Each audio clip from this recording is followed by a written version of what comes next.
Hello, and welcome to this WomenHeart Live interview. I'm Selena Gore, the CEO of WomenHeart. WomenHeart is a national patient-centered organization that provides support, education, and advocacy to women living with or at risk of heart disease. We are here today during National Minority Health Month to talk about heart disease in women, and particularly about the disparities that exist for women of color. Black women, Native American women, Latinas, South Asian women, and others are at higher risk for heart disease than white women. They live with more risk factors like hypertension and diabetes, and often develop heart disease at younger ages. We're going to dig into some of these reasons for that in a little bit. But first, I want to introduce you to my guest today, Michelle Sheely.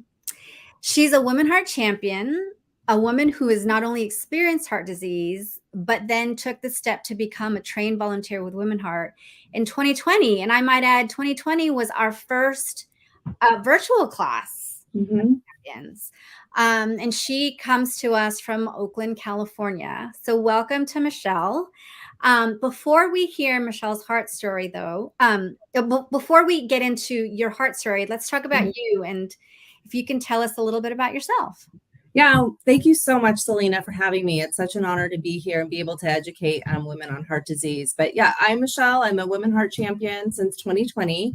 I have been living with heart disease since 2016. I was diagnosed in my early 40s, and it was a long journey to get to what the real problem was. So I'm really happy that I am a WomenHeart Champion now, and I get to educate my community on the risks of heart disease. Thank you. And so this is always sort of the special part of any of our live events. We get to hear your heart story. And this is, I think, the reason we're here is to be able to sort of raise awareness about the experience of heart disease and how any woman sort of comes into that stage of living with heart disease. So Michelle, I can ask you to share your heart story. Sure, would love to. So in 2016, I'm in my early 40s. I'm in, decent shape. I just ran the Nike Women's Half Marathon, and I'm on a run, and I'm getting chest pains, and this while I'm running, and this is happening quite frequently. And I thought maybe I had pulled something while lifting weights, cross training. So I scheduled an appointment with my doctor and went in. My EKG, everything was normal. 2 days later, I get a call from her saying, upon further review, we don't think your EKG is normal. Please get to an emergency room. I go to an emergency room. Within 24 hours, I'm in a cath lab with my LAD artery is almost 100% occluded. So I was walking around completely blindly knowing that I was going to have a possible widowmaker heart attack at any moment. So that was very scary. And this wasn't even the tip of the iceberg. What ends up happening is over the next 3 years, my LAD artery, which is the artery that supplies most of the blood to your heart, you need that to be open, becomes occluded 3 more times. Wow. I come down with AFib. I have a cardiac ablation. I have 2 stents in my LAD artery. Within 3 years, I had 2 stents in my LAD artery. I had a cardiac ablation. And then the final time is my LAD artery was almost 100% occluded again. The same artery that I had 2 stents in. And so I finally get a doctor that had come from Stanford, and he said, something else is going on, because I made all the dietary changes that they say to make. I became a plant-based vegan. I wasn't doing any oils. I was, my total cholesterol was 70. So the fact that I'm having these issues and continue to have them was very alarming. And so Dr. O'Malley said, we're going to do some further investigation and see what's going on. I mean, because by this time I had had so many ambulance rides, so many trips to the ER. They knew me in the emergency room. They knew me by first name in the cath lab. I go into the cath lab and I'm like, oh, you were here just 6 months ago. It's not a place you want to be known by first name. Yeah. And so what Dr. O'Malley said, he goes through my femoral artery, takes a look at my heart and says, aha, has anybody ever told you you have a myocardial bridge? And I said, no. What is that? And he said, the LAD artery lays on top of the heart. But a myocardial bridge is when one of the coronary arteries is embedded in the myocardium, which is the heart muscle. So that was causing problems. And they sent me to Stanford to have further investigation. And here's where being an advocate is incredibly important. They sent me to Stanford to see if I needed a bridge study. Stanford did all the imaging and everything necessary. And I'm talking with the dean of the medical school who's leading the research on myocardial bridges. And she says to me, your bridge, it's not embedded deep enough in the heart. We don't think it's causing any issues. And, we think we can just medically manage you. And I just looked at her and I said, I want the bridge study. And here's the reason why. If I have my artery gets occluded again, we can't re-stent it. I'm going to have a coronary artery bypass graft. And coronary artery bypass grafts do not work on myocardial bridges. And I had done my own research. I had brought my own data, and I had brought this to her and I said, can we please do the bridge study? And she said, okay, let's do the bridge study. We did it. After the bridge study, she came out and she said, there's so much damage to your LAD artery that if we don't do open heart surgery and unroof your artery is eventually going to collapse and there'll be nothing we can do for you. Wow. I mean, that would have been instant death, right? Wow. And so in December 2019, I had open heart surgery to unroof my LAD artery.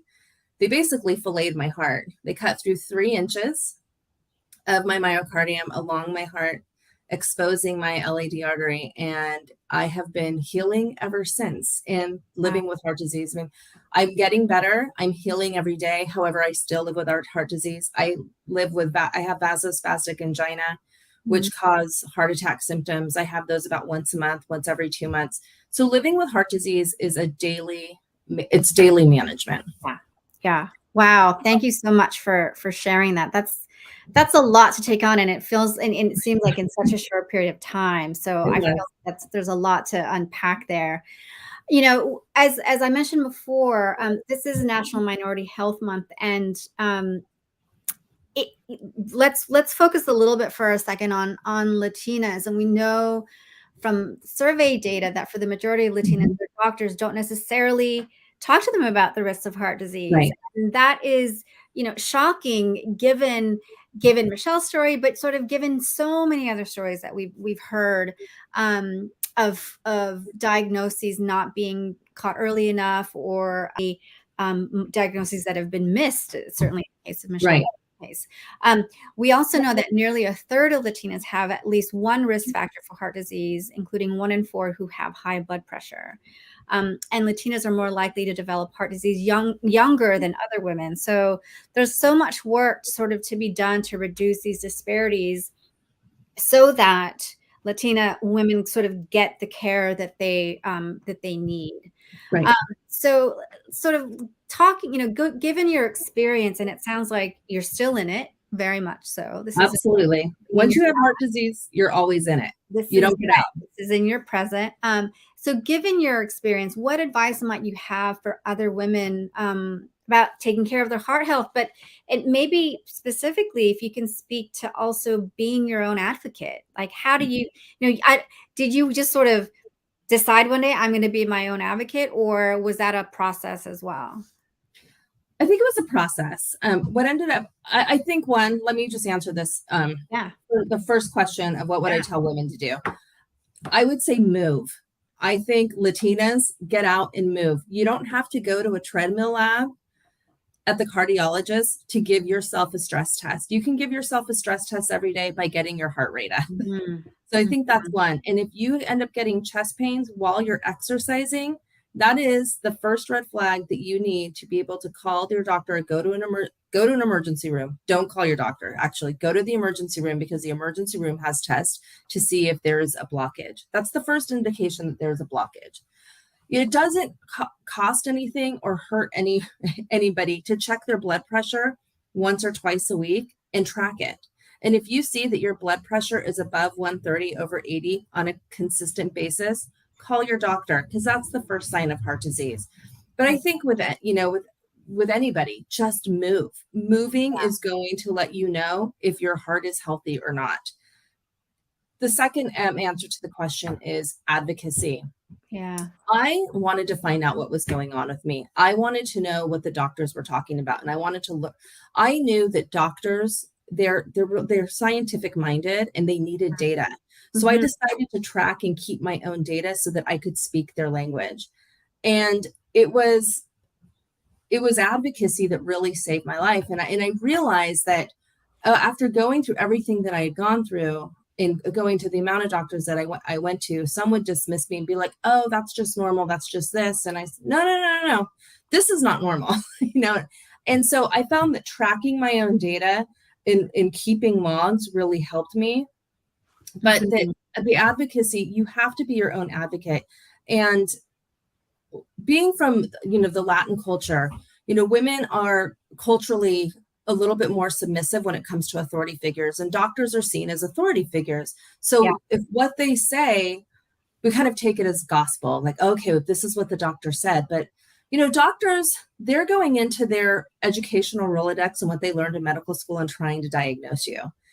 But they might have the PhD in medicine, but you have the PhD in your own body. So be your own advocate. And really, when you have heart disease or cancer or whatever it is, you are building your medical team. Now, if you were to build a sales team, not everybody's going to be the right fit for your team. So think about this. If you're building your medical team to save your life and get you the best care that you for yourself, for you to have longevity and to live the best life, you're building your medical team, and not every doctor is going to be the right fit for you.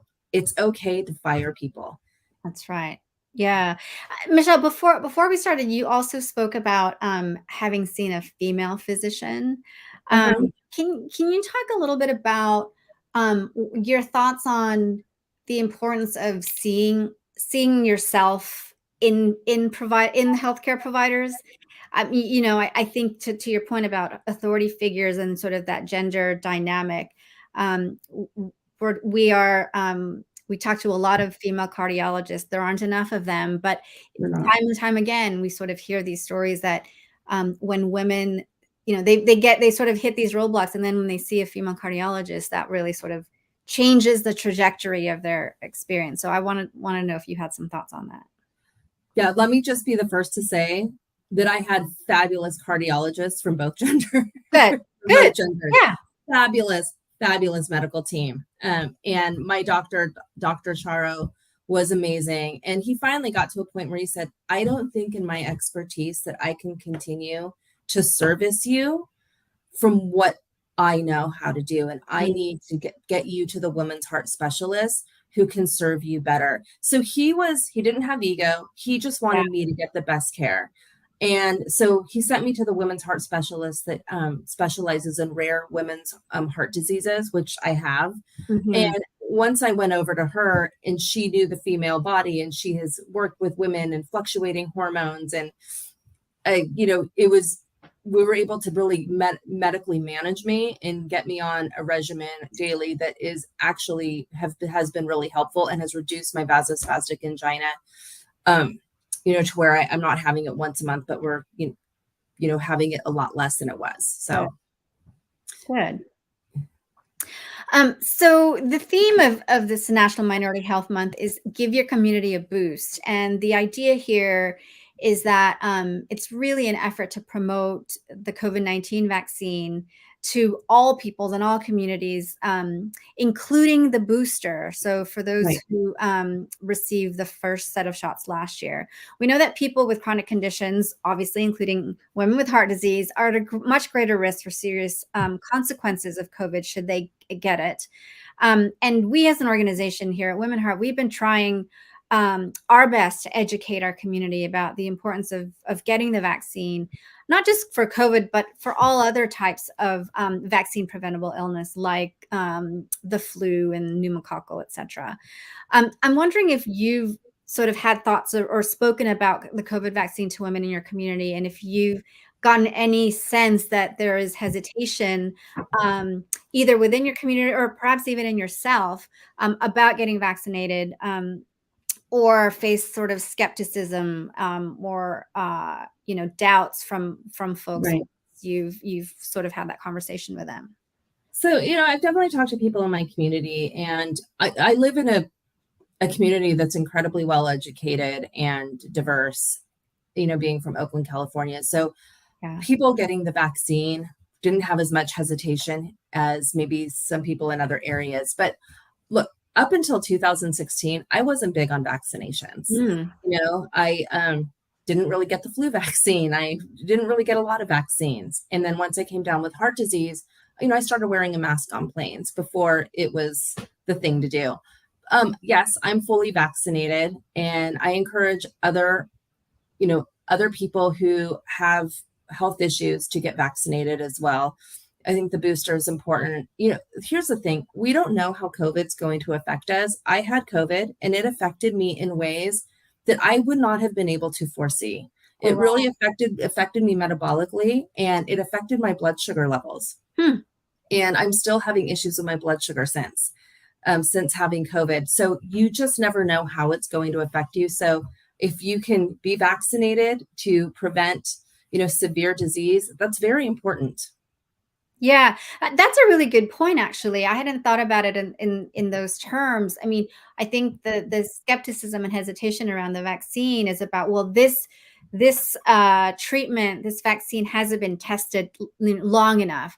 Well, the other thing, we can also say the same about the virus itself. Right. We don't know a whole lot. I mean, we obviously know enough to sort of develop these vaccines, but to your point, there are probably still effects of coming down with COVID that we aren't fully sort of tracking. And Right. I'd never heard about blood sugar levels, so that's interesting. Yeah, there was just an article in I think it was the Washington Post about it that I read, that it was talked about something that where people were more likely to develop diabetes after COVID with certain conditions. And so the fact that I was all over the map with my blood sugar, it was a surprise because I had never read that as one of the conditions, Yeah.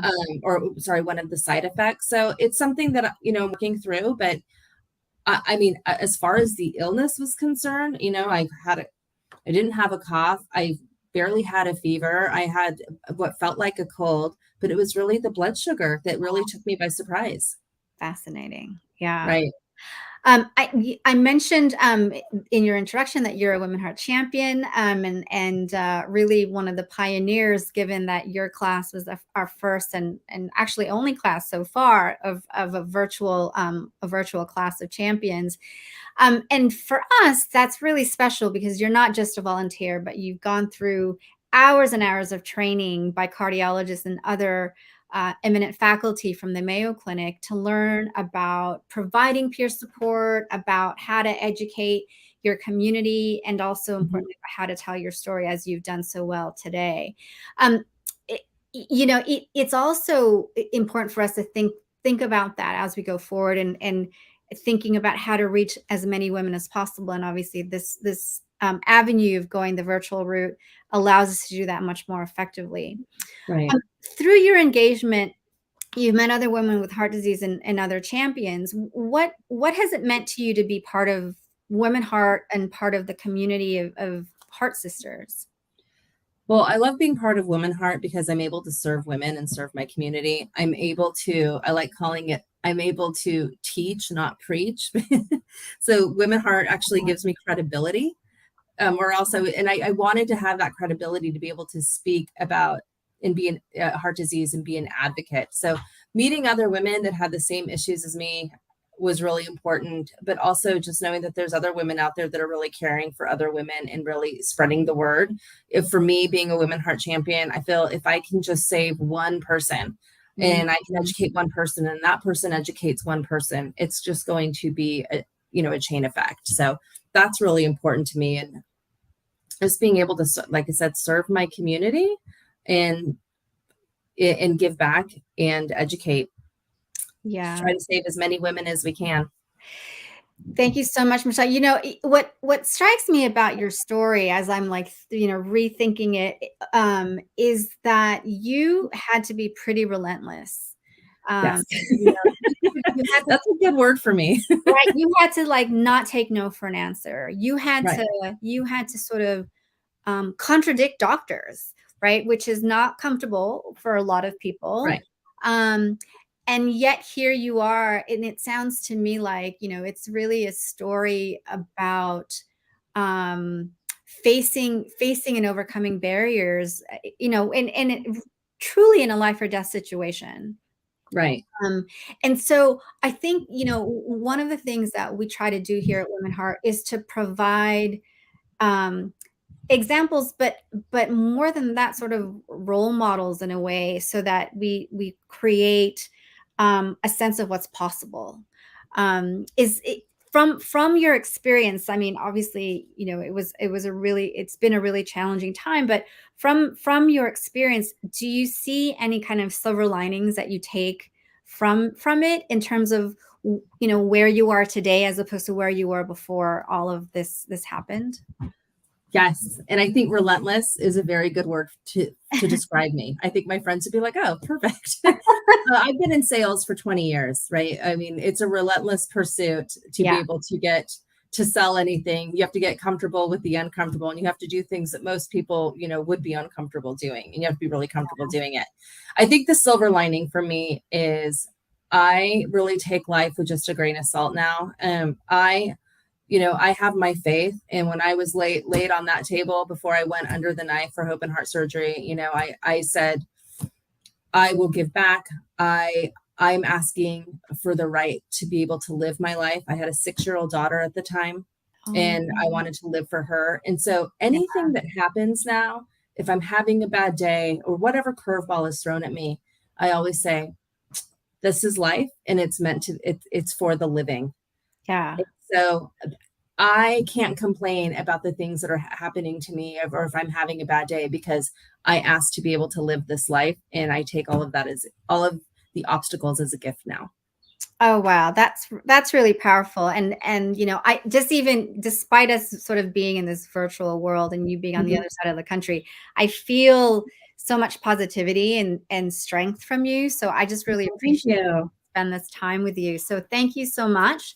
We Thank invite you. everyone who's been listening to visit our website, and you can find a lot more information about heart disease and pregnancy, as well as other resources to support you, to access our peer support, to talk to women like Michelle, who are ready and waiting to provide a listening ear, and to provide you some information, and to provide you, as I've just been, with some motivation and inspiration, to sort of live your best life. And so I just really appreciate, Michelle, your time and getting to have this conversation. Thank you so much. Absolutely. Thank you so much, Selena. It's been a pleasure.